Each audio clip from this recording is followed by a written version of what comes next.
اعوذ باللہ من الشیطان الرجیم بسم اللہ الرحمن الرحیم الحمد للہ رب العالمین والعاقبۃ للمتقین والجنۃ للمؤمنین والنار للمنافقین الصلاۃ والسلام والتحیۃ والاکرام علی سید الانبیاء والمرسلین شفیع المذنبین انیس الغریبین رحمت للعالمین ابی القاسم محمد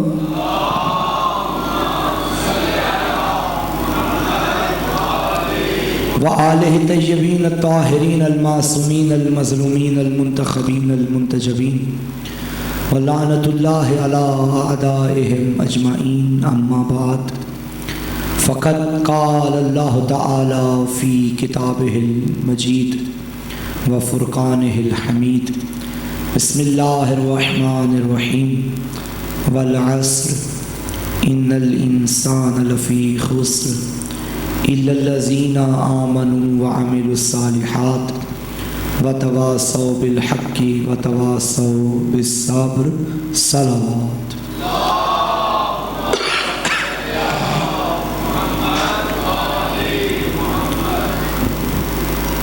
دعا ہے رب دو عالم سے مالک کائنات ہماری یہ عبادتیں قبول و منظور فرمائے، بانیان کا یہ شرع محرم یہ انعقاد مالک دو جہاں اپنی بارگاہ میں قبول فرما۔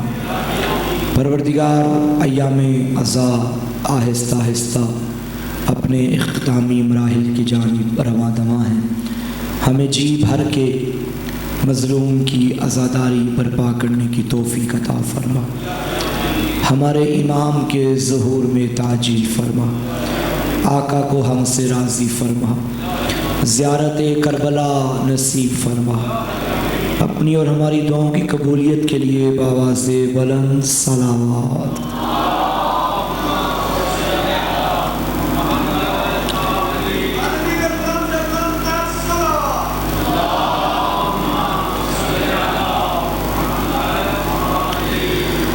تمام تعریفیں اس ذات کے لیے جس نے ہمارے لیے زمین کا فرش بچھایا ہے، وہ عظیم اللہ جس نے آسمان کا شامیانہ بنایا ہے، وہ عظیم مالک جو آدم کی توبہ قبول کرنے والا ہے، وہ اللہ جو نوح کی کشتی کا بیڑا پار کرنے والا ہے۔ کتنی حمد کروں اس پروردگار کے واسطے کہ جس نے ابراہیم کے لیے آگ کو بھی ٹھنڈا کر دیا، وہ عظیم اللہ جو موسیٰ کے لیے دریا میں راستہ بنانے والا ہے۔ میں اسی اللہ کی تعریف بیان کر رہا ہوں جو فراز عشق پہ میثم کو زبان عطا کرنے والا ہے، وہ عظیم اللہ جو وحشی کو در علی دکھا کے انسان بنانے والا ہے، وہ عظیم مالک جو انسان کو علی کے در پہ لا کے صاحب ایمان بنانے والا ہے، وہ عظیم مالک جو صاحب ایمان کو علی کا نوکر بنا کے سلیمان بنانے والا ہے، وہ اللہ جو بے زر کو ابو ذر بنانے والا ہے، جو بے داد کو مقداد بنانے والا ہے، جو مجبور کو مختار بنانے والا ہے، وہ عظیم اللہ جو دریاؤں کا مالک جو سمندروں کا خالق ہے، وہ عظیم مالک جو علی کو کائنات سے اولا بناتا ہے، غدیر میں مولا بناتا ہے۔ اس کی جتنی بھی حمد کریں کم ہے۔ یہ سب سے بڑی نعمت کہ اس نے ہمارے دلوں کو ولایت علی اور عزائے حسین سے معطر کر دیا ہے۔ اپنے خدا کی اس نعمت عظمیٰ پہ شکر کے طور پہ مل کے صلوات کی تلاوت فرمائیے۔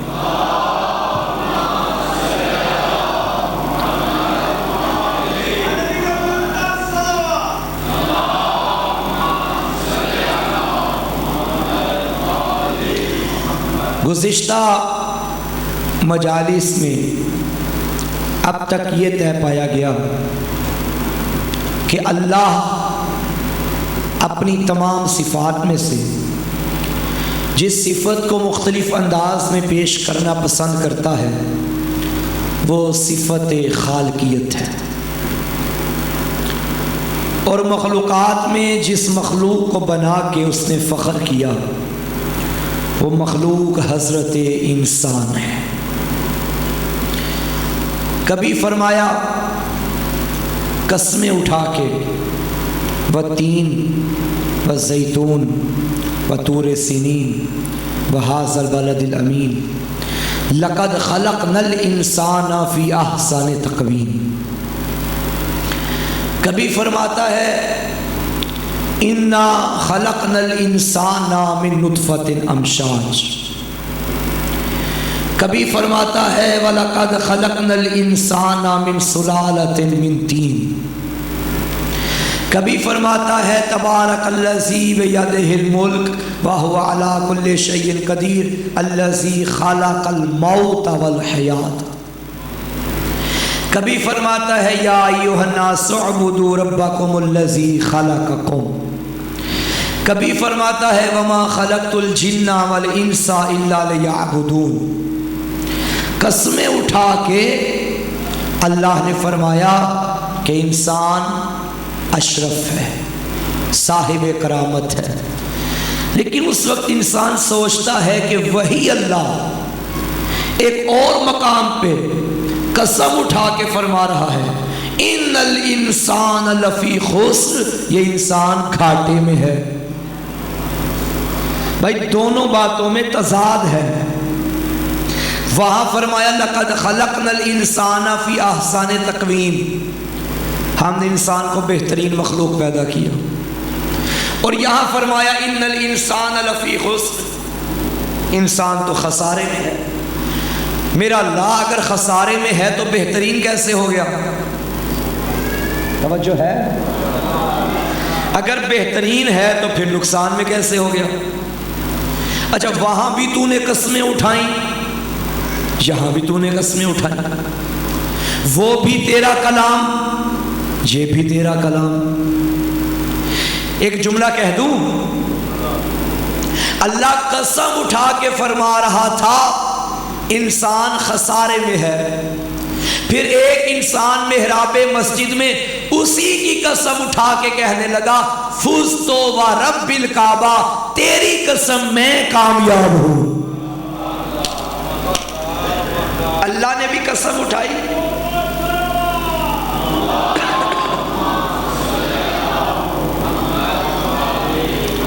چونکہ ہم سورہ عصر کو پہلے دن سے تلاوت کر رہے ہیں، اب تک جو پڑھا وہ تمہید تھی، اصل موضوع اب شروع ہوا ہے۔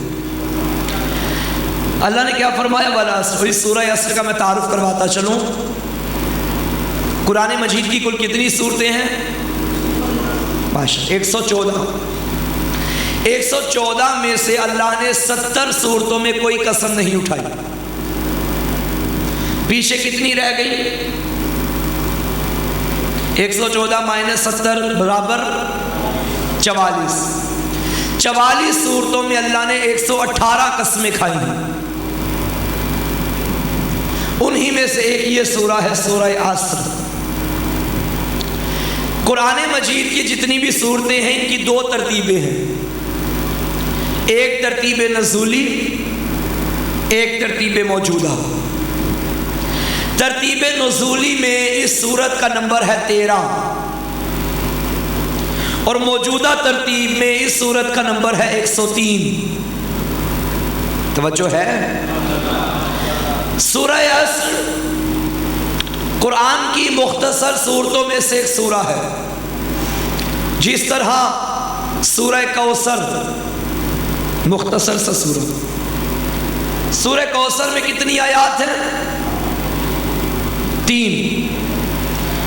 سورہ عصر میں بھی 3 آیات ہیں، والعصر 1 آیت، ان الانسان لفی خسر دوسری آیت، الا الذین آمنوا وعملوا الصالحات وتواصوا بالحق وتواصوا بالصبر یہ تیسری آیت۔ ہے چھوٹا سورہ، اگر آپ مکمل قرآن کا مطالعہ کریں تو آپ اس نتیجے پہ پہنچیں گے کہ اللہ نے بنیادی طور پہ جن چیزوں کو بیان کیا وہ عقائد، احکام، معاملات، چاہے انفرادی ہو چاہے سماجی ہو، یہ ساری چیزیں اللہ نے ایک سورہ کوثر میں بیان کر دی۔ ہے چھوٹا سورہ مگر بڑی فضیلت رکھتا ہے۔ ممکن ہے کوئی صاحب کہہ دے مولانا سورہ بقرہ تو اتنا لمبا سورہ ہے، اس کے بارے میں آپ نے نہیں کہا کہ وہ فضیلت رکھتا ہے۔ بھئی آپ کی دلیل ہی غلط ہے، یہ کس نے کہہ دیا جو لمبا ہوتا ہے وہ افضل بھی ہوتا ہے؟ بے شک سورہ بقرہ لمبا سورہ ہے لیکن اس کی اپنی فضیلت، وہ بھی قرآن کا سورہ، یہ بھی قرآن کا سورہ، یہ مختصر ہونے کی وجہ سے کمتر نہیں بلکہ یہ بھی اپنے اندر قرآن کے مفاہیم رکھتا ہے۔ اچھا، یہ جو اللہ نے قسم اٹھائی ہے والعصر، قسم کیوں اٹھائی جاتی ہے؟ میں اگر ممبر پہ کوئی بڑی بات کرنا چاہوں تو میں قسم اٹھا کے کہوں گا مجھے ممبر کی قسم۔ کیا مطلب؟ تاکہ آپ کو میری بات پہ شک نہ ہو، آپ میری بات آسانی سے قبول کر لیں۔ اللہ قسم کیوں اٹھا رہا ہے؟ جو اللہ کا کلام پڑھتے ہیں وہ اللہ کو مانتے ہیں۔ اس نے آغاز میں کہا تھا لا ریب فیہ، اس میں کوئی شک و شبہ کی گنجائش نہیں۔ میرا اللہ تیرے بندے تو تیرے ایک حرف پہ بھی شک نہیں کرتے، تو قسمیں کیوں اٹھا رہا ہے؟ بڑی توجہ، دو وجوہات ہیں قسم اٹھانے کی۔ ایک یہ وجہ کہ مخاطب کو یقین دلانا چاہتا ہے، ٹھیک، کیا آپ میری بات کا یقین کریں میں جھوٹ نہیں بول رہا۔ دوسرا قسم اس لیے اٹھائی جاتی ہے کہ جب آپ کسی کی قسم اٹھاتے ہیں یہ دلیل ہے کہ جس کی قسم آپ اٹھا رہے ہیں وہ آپ کے نزدیک بڑی اہمیت رکھتی ہے۔ مثلا میں کہوں مجھے ممبر کی قسم، کیوں یہ کہا؟ کیونکہ میں ممبر کے تقدس کو جانتا ہوں۔ اگر کوئی ماں کہے مجھے بچوں کی قسم، اس کا مطلب ہے کہ ماں بچوں کی اہمیت کو جانتی ہے۔ اگر ہم کہیں مجھے علم کی قسم، میں علم کی قسم اٹھاؤں گا، میرا کوئی غیر شیعہ بھائی نہیں اٹھائے گا، کیونکہ علم کی اہمیت کو میں جانتا ہوں، وہ نہیں، اس لیے وہ قسم بھی ہم اٹھاتے ہیں۔ قرآن کی قسم، ہمیں اللہ کی قسم، یعنی جس کو ہم اہمیت دیتے ہیں اس کی ہم قسم اٹھاتے ہیں۔ یہ جو اللہ نے قرآن میں مختلف چیزوں کی قسمیں اٹھائیں، اس کا مطلب ہے اللہ کے نزدیک بڑی اہمیت کی حامل ہے۔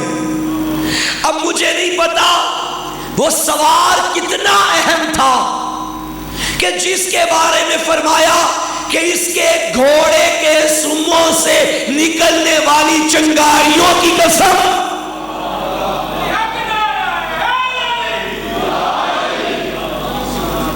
جس کی سواری کی قسمیں اللہ اٹھا رہا ہے وہ سوار کتنا افضل ہوگا۔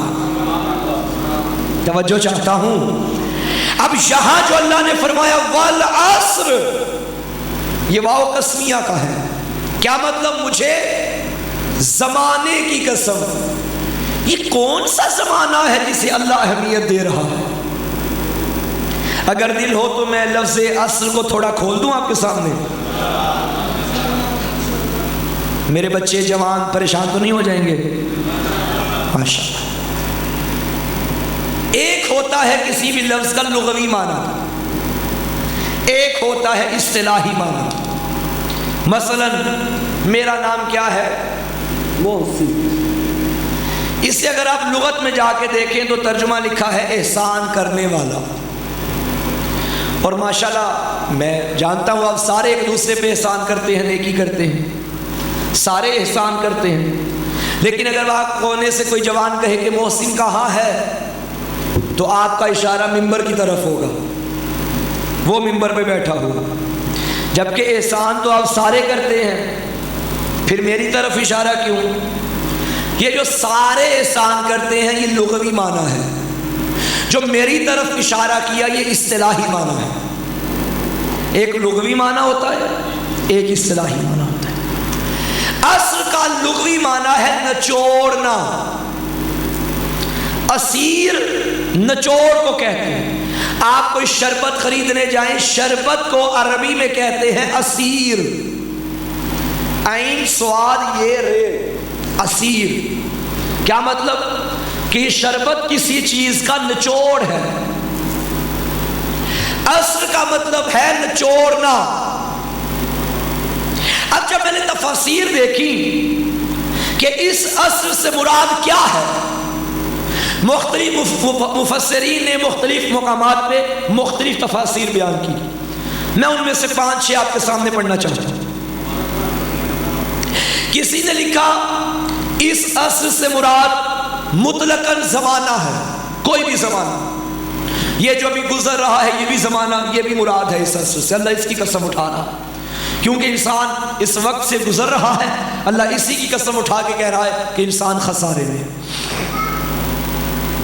بعض نے کہا نہیں، اس زمانے سے مراد وہ زمانہ ہے جو قبل از بعثت پیغمبر کا زمانہ ہے، ظہور اسلام سے پہلے کا زمانہ۔ بعض نے کہا نہیں، اس زمانے سے مراد وہ زمانہ ہے جو بعثت پیغمبر کے بعد کا زمانہ، یہ بھی مراد۔ بعض نے کہا نہیں، اس زمانے سے مراد، اس عصر سے مراد وقت نماز عصر ہے، یہ جو 4-5 بجے کا ٹائم ہوتا ہے۔ بعض نے کہا نہیں، اس عصر سے مراد وہ زمانہ ہے جو حجت کے ظہور کے بعد آئے گا، یہ بھی ایک تفسیر موجود ہے۔ بعض نے لکھا نہیں، اس عصر سے مراد عصر عاشورہ ہے جو کربلا میں آئی تھی۔ اب ہم تو کسی کا انکار نہیں کر سکتے کیونکہ ہم تو مفسر ہے نہیں، تفسیر کا انکار کرنے کے لیے خود مفسر بننا پڑے گا۔ یہی تو قوم کو سمجھ نہیں آتی بات، کسی عالم کے فتوے کو رد کرنے کے لیے ویسا عالم بننا پڑے گا۔ 5 6 7 8 بندے ڈیرے پہ بیٹھ کے، چوک پہ بیٹھ کے گنڈیریاں بیچتے رہے سارا دن، اور وہاں بیٹھ کے یہ فیصلے کریں کہ سیستانی نے یہ کیا کہہ دیا، خامنائی نے یہ کیا کہہ دیا، حافظ بشیر نے یہ کیا کہہ دیا۔ اس کو ذرا پتہ نہیں کہ تشیع کن حالات میں ہے۔ تمہارا کام ہے گنڈیریاں بیچنا، تو گنڈیریاں بیچو۔ بڑی توجہ چاہتا ہوں۔ آپ کے گھر میں اگر 2 بچے ہیں، ایک ایم اے میں پڑھتا ہے، ایک پرائمری کا اسٹوڈنٹ ہے، پرائمری کے اسٹوڈنٹ کو حق نہیں بنتا کہ ایم اے کے سبجیکٹس میں مداخلت کرے۔ اگر اسے شوق ہے تو بسم اللہ پہنچے ایم اے تک، تو کرے جو مرضی۔ توجہ ہے یا نہیں؟ تو میں تو کسی تفسیر کو بھائی رد کر ہی نہیں سکتا، میں نے تو تفاسیر سے پڑھا، میں تو طالب علم ہوں، آپ کے سامنے میں نے پڑھ دیا۔ اب عصر کا مطلب تھا نچوڑ۔ اب یہ جو مفسرین نے تفاسیر کی، میں نے سوچا کہ اس نچوڑ کو میں کہاں کہاں لاؤں، ہر تفسیر میں نچوڑ فٹ ہو گیا۔ یہ جو اگر مراد وقت نماز عصر لیا جائے، یہ ٹائم دن کا نچوڑ ہوتا ہے۔ ایک مزدور سارا دن مزدوری کرتا ہے، 4-5 بجے وہ تقاضا کرتا ہے کہ مجھے میرے پیسے دیے جائیں، یہ نچوڑ ہے جو سارے دن کا اس کو مل رہا ہے۔ اگر کوئی کہے یہ نبی کے دین پھیلانے کے بعد کا دور، تو یہ بھی آدم سے محمد تک کے نبیوں کی محنت کے نچوڑ کا دور ہے۔ اگر آپ کہیں کہ یہ بعد ظہور حجت کا دور، تو ازل سے ابد تک پورے نظام الہی کے نچوڑ کا دور ہے۔ اور اگر آپ کہیں کہ یہ وقت عصر عاشور ہے تو میں نے کیا کہا تھا کہ ازل سے سلسلہ ہے حق و باطل کا. آدم یہاں آئے، یہاں ابلیس آ گیا. یہاں ابراہیم آئے، یہاں نمرود آ گیا. یہاں موسیٰ آئے، مد مقابل فرعون آ گیا. یہاں محمد مصطفیٰ آئے، یہاں ابو جہل آ گیا. یہاں علی مرتضیٰ آئے، یہاں بھی کوئی آ گیا. یہاں حسن آئے، مقابلے میں کوئی آ گیا. اب آنی ہے کربلا. طہارتوں کے نچوڑ کو شبیر کہتے ہیں، نجاستوں کے نچوڑ کو یزید کہتے ہیں. یہ بھی ایک نچوڑ. تو اللہ نے ان میں سے کسی زمانے کی قسم اٹھائی ہے. والعصر، مجھے زمانے کی قسم، ان الانسان لفی خسر، کہ یہ انسان خسارے میں ہے. اب جو میں نے کہا تھا کہ ایک انسان نے کہا تھا کہ میں کامیاب ہوں، میں خسارے میں نہیں. اگر آپ کا دل ہو تو اسی انسان سے پوچھیں کہ کامیابی ملتی کیسے ہے.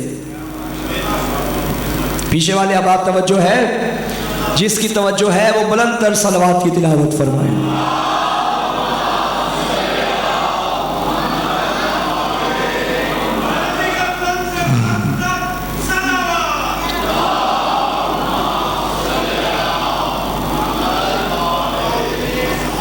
مولا یہ ہم دنیا میں رہتے ہیں، یہ پروٹوکول، یہ شہرت، یہ پیسہ، یہ گاڑی، اس میں رہتے ہوئے ہم کامیاب کیسے ہیں؟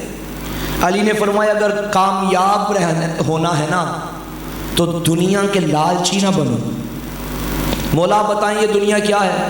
علی فرماتے ہیں دنیا ظل الغمام، بادلوں کے سائے کی طرح ہے.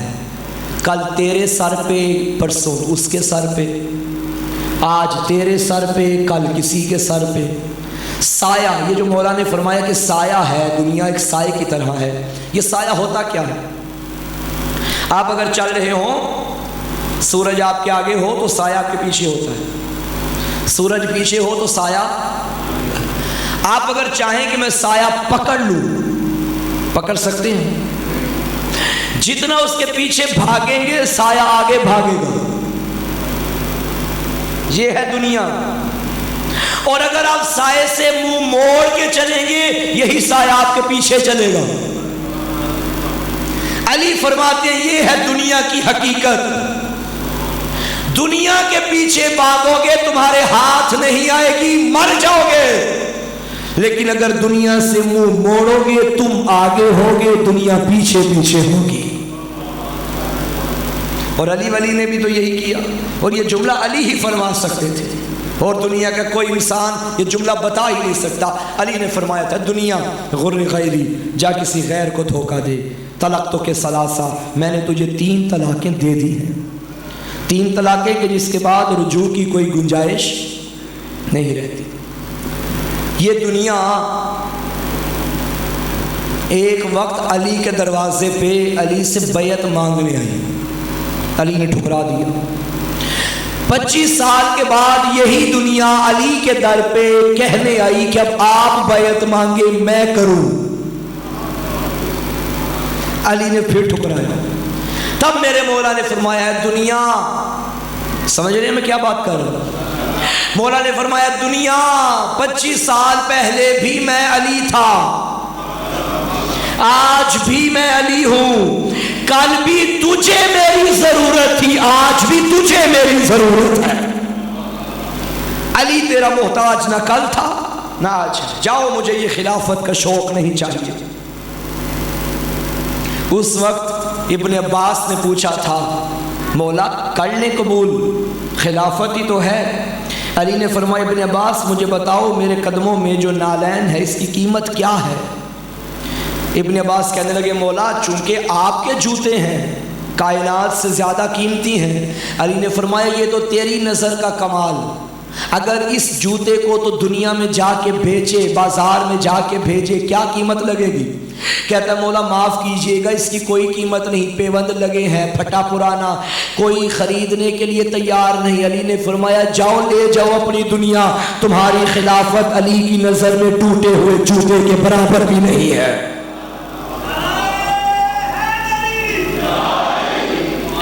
علی کو خلافت کی ضرورت نہیں۔ اور میرے مولا کا خطبہ شکشکیہ میں فرمانا کا فرماتے ہیں اِنَّا مُحَلِّي مِنْهَا مُحَلُّ الْقُطُبِ قطب ترحا۔ علی نے فرمایا میری حیثیت خلافت میں ایسی ہے جیسے چکی میں ایک کیل کی ہوتی ہے، وہ کیل ہو تو چکی چلتی ہے، کیل نہ ہو تو چکی نہیں چل سکتی۔ علی نے فرمایا مجھے نکال کے اگر خلافت کرو گے وہ کچھ اور تو ہو سکتا ہے، خلافت نہیں ہو سکتی۔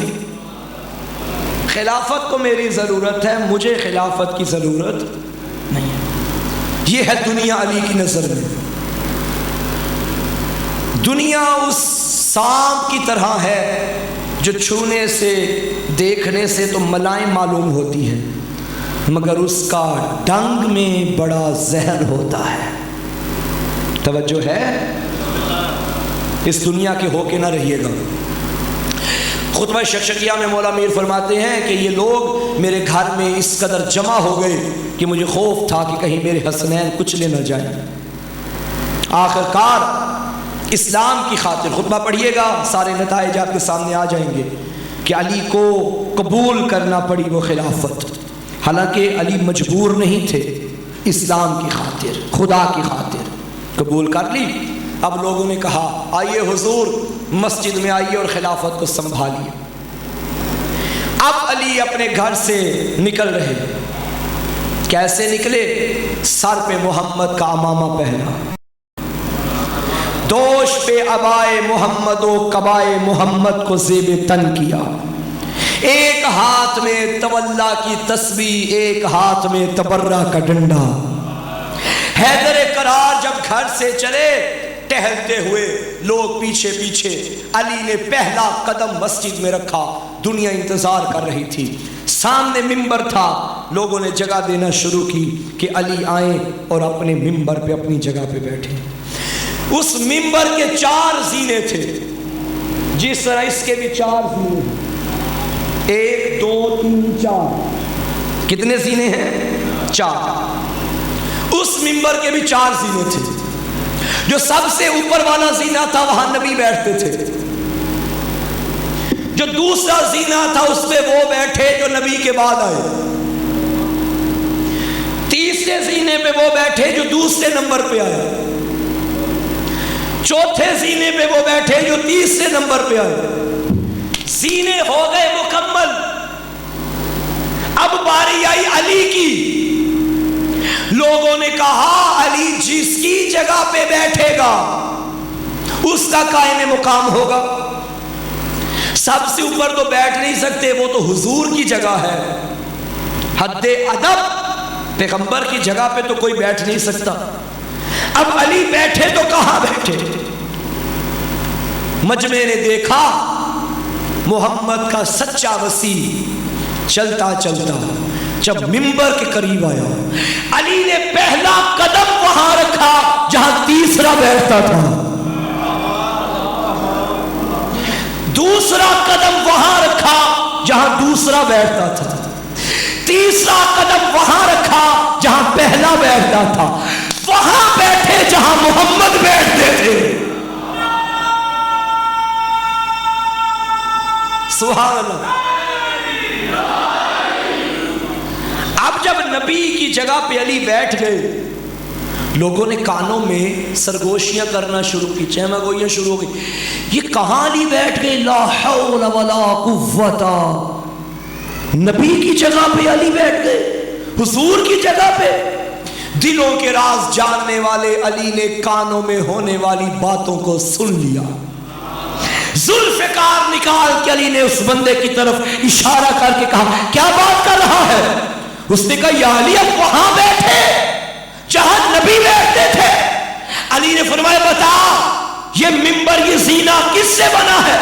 کہتا لکڑی سے. فرمایا حد ہو گئی, تجھے لکڑی کا منبر یاد ہے, مہر نبوت بھول گیا.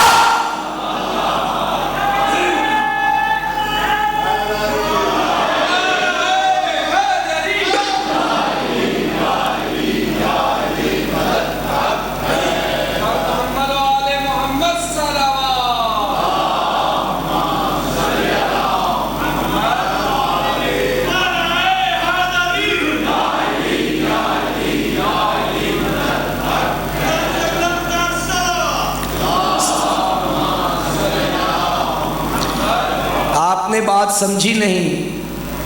انہوں نے کہا ہے بلند سے بلند تر صلوات.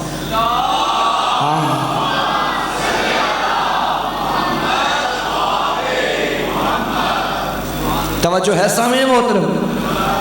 علی نے فرمایا میں علی تو وہ ہوں جو مہر رسالت کا سوار ہوں. اس کے بعد علی مولا نے ایک خطبہ ارشاد فرمایا.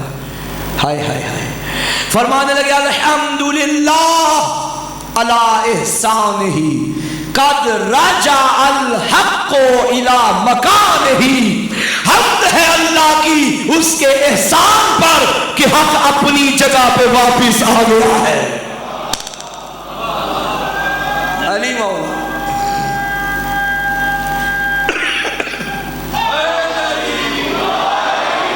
حق اپنی جگہ پہ آ گیا ہے. یہاں بڑا پیارا فقرہ ہے امام احمد بن حنبل کا. اگر کوئی میرے سنی بھائی یہاں موجود ہیں تو وہ اس جملے پہ بولیں گے کیونکہ ان کے امام کا جملہ پڑھنے لگا. امام احمد بن حنبل کا بیٹا تھا جس کا نام تھا عبداللہ. عبداللہ نے اپنے باپ سے پوچھا کہ بابا علی اور خلافت کے بارے میں آپ کا کیا نظریہ ہے.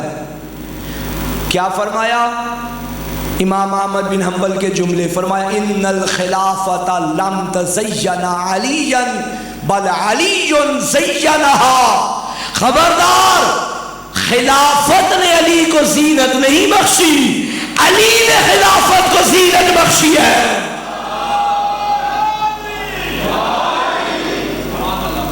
اچھا یہ زینت میں بات آ گئی تو میں کروں, یہ زینت ہے کیا؟ زینت کسے کہتے ہیں؟ مجھے یہاں بھی اب رکنا پڑے گا. زینت مثلا باغ کی زینت پھول ہے. الفصاحت و زینت الکلام, فصاحت کلام کی زینت ہے. البلاغت و زینت المتکلم, بلاغت متکلم کی زینت ہے. والعقل و زینت الرجال, عقل مردوں کی زینت ہے. والذهب و زینت النساء, سونا عورت کی زینت ہے. ولایت علی زینت الاعمال, علی کی ولایت اعمال کی زینت ہے. زینت اور یہ لباس بدن کی زینت ہے. یہ لباس کرتا کیا ہے؟ دو کام. ایک تو آپ کو سردی گرمی سے محفوظ رکھتا ہے. دوسرا کام, اگر معاذ اللہ آپ کے جسم پہ کوئی عیب ہے تو اس کو چھپا دیتے ہیں. خدا نخواستہ میرے بازو پہ داغ بنا ہو, اگر یہ لباس اوپر نہیں ہوگا تو کیا بازو اچھا لگے گا؟ کتنا معیوب لگے گا نا, آپ دیکھنا پسند نہیں کریں گے. لیکن یہ زینت میں نے اوپر کر لی, عیب چھپ گیا. علی نے خلافت کو زینت دی. خلافت میں عیب تھا, علی نے آ کے پاک کر دیا.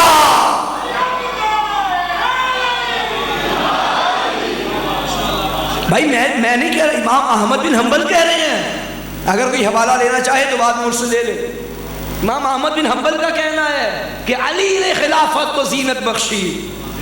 تو زینت کا یہی تو مطلب ہے, اور کیا مطلب ہوتا ہے؟ اب جب علی آئے اور علی مولا نے نماز پڑھائی, یہ واقعہ جو اب میں پڑھنے لگا ہوں یہ مسجد کا بھی ہے اور کوفہ کا بھی ہے, کہ کوفہ میں بھی ایک بندے نے یہ جملہ کہا تھا. بہرحال جس نے بھی کہا تھا, صحیح کتاب میں یہ جملہ بالکل صحیح لکھا ہوا ہے. جب علی ولی نے نماز پڑھائی، پیچھے صحابہ نے پڑھی، ایک صحابی نے نماز مکمل کرنے کے بعد دائیں بائیں بیٹھنے والوں سے ایک بات کی. اس نے کہا تم نے کچھ نوٹ کیا؟ کہنے لگے کیا؟ کہنے لگا علی کے پیچھے آج نماز پڑھ کے ہمیں محمد کی نماز یاد آ گئی. میں کیا کہہ گیا؟ وہ نبی کب سے دنیا سے چلے گئے، اس کے بعد آج علی کے پیچھے نماز پڑھی تو انہیں محمد کی نماز یاد آئی. اس کا مطلب ہے وہ مانتا تھا علی کی وہی نماز ہے جو محمد کی نماز.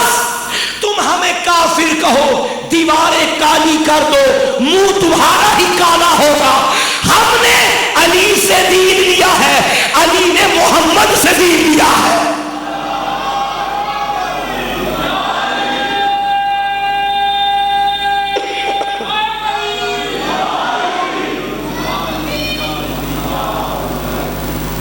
بس نعرہ آیا تھا بچے کا. چلیں صلوات پڑھیں سارے مل کے بابا سے.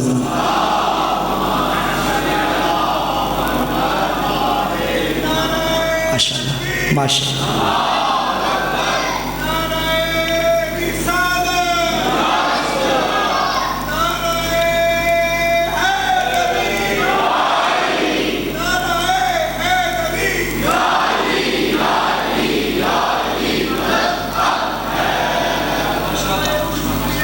سبحان اللہ. اللہم صل.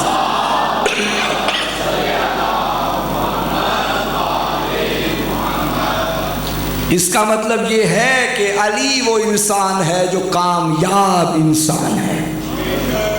علی نے دنیا کو ٹھکرایا، دنیا خود علی کے در پہ بھیک مانگنے آ گئی. دنیا کے پجاری نہ بننا. دنیا کیا مطلب؟ دنیا کا ادنا. علی کا مطلب اعلیٰ. دنیا ادنا، علی اعلیٰ. علی کے عاشق پست چیزوں کے لالچی نہیں بنتے. دل میں علی اور تمنا دنیا کی نہیں. میں انشاءاللہ آئندہ کی مجالس سے بیان کروں گا کہ دنیا میں اگر رہنا ہے تو کس طرح رہنا ہے. ہم یہ دنیا چھوڑ بھی نہیں سکتے، جینا مرنا یہاں ہے. لیکن علی فرماتے ہیں میں نے طلاق دے دی تو اب ایسا تو نہیں ہو سکتا کہ میں ماں باپ چھوڑ کے بند کمرے میں بیٹھ جاؤں کہ میں نے دنیا سے کچھ لینا ہی نہیں ہے. علی آئیڈیل ہیں. علی نے زندگی گزارنے کا مکمل طریقہ سکھایا ہے. اللہ اکبر. علی علی ہوتا ہے.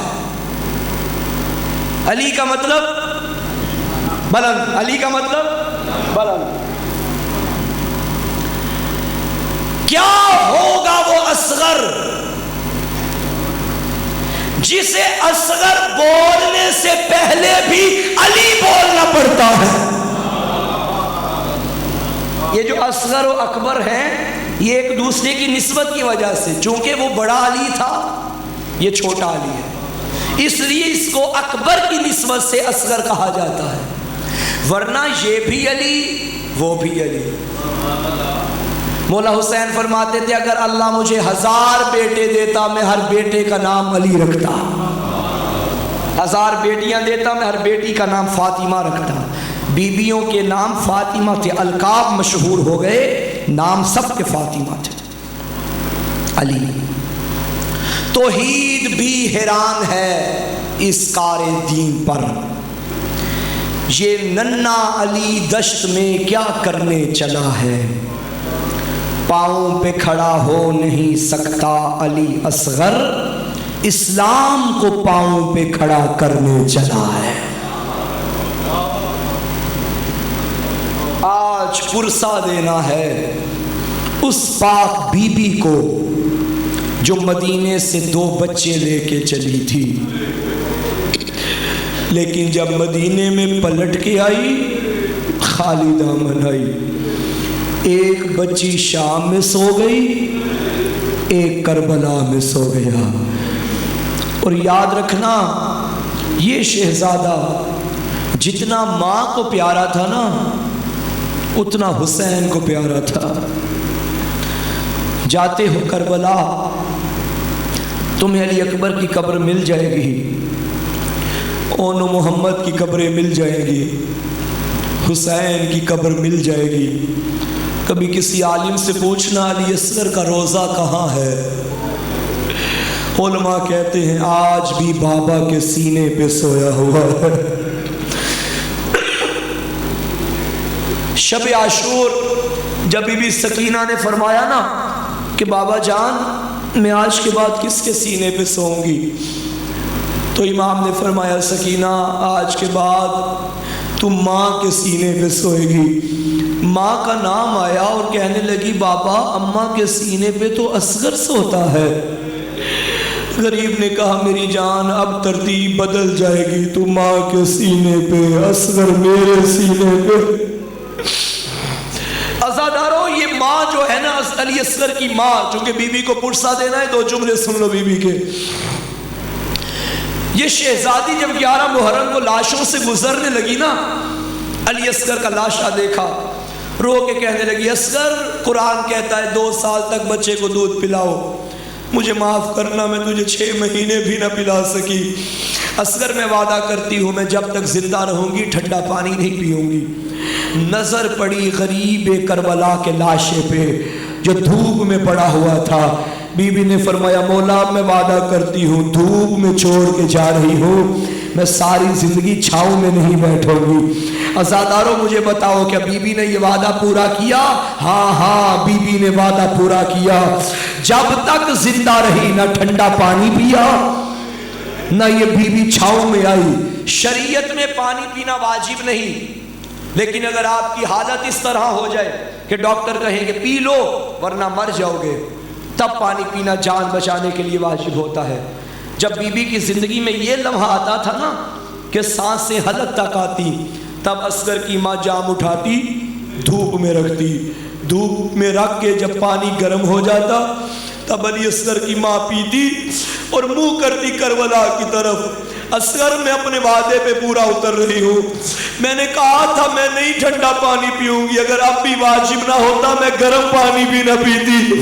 بس عزاداروں نے ٹھنڈا پانی پیا نہ یہ بی بی چھاؤں میں آئی. اللہ کی لعنت و حرملہ پہ جب یہ ظالم مارا گیا سید سجاد آئے ماں کے قریب، اماں آ جا اب تو چھاؤں میں آ جا. تب رو کے کہا سجاد تو بھی وقت کا امام ہے، میں نے امام سے ہی وعدہ کیا تھا میں چھاؤں میں نہیں جاؤں گی، تو مجھے حکم دے رہا ہے میں کیا کروں. بی بی نے رو کے کہا میرا لب تو میرا فیصلہ کرنا. مقتل کے جملے بی بی کا ایک ہاتھ زینب کے ہاتھ پہ تھا، دوسرا سجاد کے ہاتھ پہ تھا. بی بی نے پہلا قدم چھاؤں میں رکھا. علی اصغر کی ماں کے بارے میں سجاد کو کہنا پڑا انا للہ، مر گئی علی اصغر کی ماں، ساری زندگی چھاؤں میں نہیں آئی. عزادارو 6 مہینے عمر ہے شہزادے کی، 6 مہینے. اتنا ہی سفر حسین کا تھا جو مدینے سے چلا تھا. 10 رجب کو یہ دنیا میں آیا بچہ، 28 رجب کو حسین نے مدینہ چھوڑا. 10 رجب سے 10 محرم پورے 6 مہینے عمر. علی اصغر کی ساری زندگی سفر میں گزر گئی. تھا سب سے چھوٹا شہید مگر حسین کی مظلومیت کا سب سے بڑا گواہ تھا. جب شام کے بازار میں ہر سر کو لو کے نیزہ پلایا گیا، ایک شامی عورت نے پوچھا یہ کون ہے؟ کسی نے بتایا یہ قیدی ہے، یہ باغی ہیں، ان سے جنگ ہوئی ہے. اس نے علی اکبر کا سر دیکھا، کہنے لگی یہ بھی جنگ کی ہوگی اس نے. قاسم کا سر دیکھا، یہ بھی لڑا ہوگا. ایک گھوڑے کی گردن پہ غازی کا سر دیکھا، کہنے لگی یہ جوان بھی لڑا ہوگا. چھوٹی اولاد والوں مجھے معاف کرنا، جب نظر پڑی نا رباب کے چاند پہ کہنے لگی شامیوں حیا کرو، جنگ نہیں ہوئی ظلم ہوا. ارے اتنے چھوٹے بچے کیا جنگوں کے قابل ہوتے ہیں. عزاداروں روز عاشور جب حسین ابن علی نے